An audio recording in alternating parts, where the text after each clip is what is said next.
یہ ہے معنی لکم فیہا ما تشتہی انفسکم، تمہارے نفس جو چاہیں گے۔ اچھا، ایک اعتبار سے یہ تمام انسانوں میں مشترک ہے، یہ ساری چیزیں عام آدمی ہو، خاص ہو، عالم ہو، عامی ہو، سب کے اندر ہے یہ چیزیں موجود، کس کے اندر نہیں؟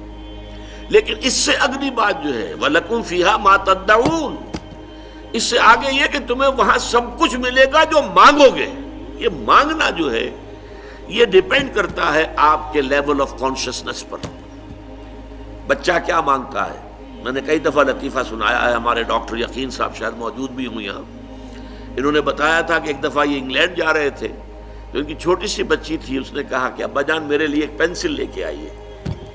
اب انگلینڈ سے اس نے پینسل کی فرمائش کی ہے، اس لیے کہ اس کا ایک چھوٹا سا ذہن ہے، اس چھوٹے سے ذہن میں یہ ہوتا ہوگا اپنے بڑے بہن بھائیوں کی پینسل لیتی ہوگی اور وہ غصے میں آتے ہوں گے تم نے کیوں اٹھائی ہے، تو انہوں نے کہا میری ایک اپنی پینسل ہو تو ابا جان وہاں سے آپ آئیں گے تو میرے لیے پینسل لے کر۔ یہ اس کی ذہنی سطح کے مطابق اس کی طلب ہے۔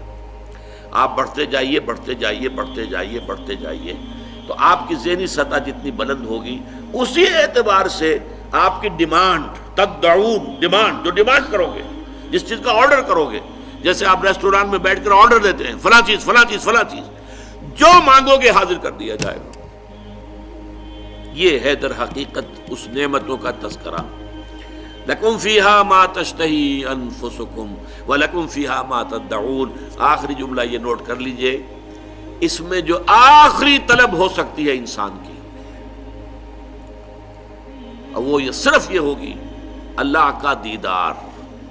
آخری شے، جنت میں جو آخری نعمت ملے گی وہ اللہ تعالیٰ کا براہ راست دیدار، اس سے بڑی نعمت اور کوئی نہیں۔ اس سے کمتر پر کچھ ہوں گے اللہ کے بندے جس کے کمتر پر راضی نہیں ہوں گے۔